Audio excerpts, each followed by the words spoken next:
Mula sa kanyang trabaho sa Maria Bulacan, diretso sa Bukawi si Alex para bumili ng busis at fountain. Tiyak anyang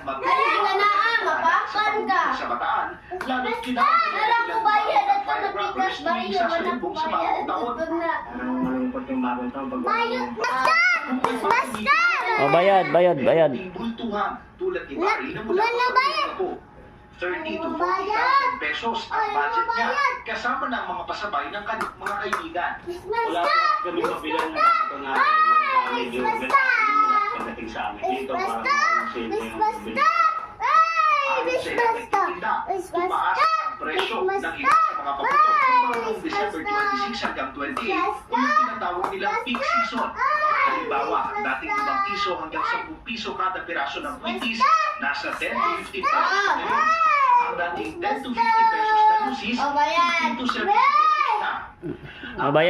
Bayad. Fireworks,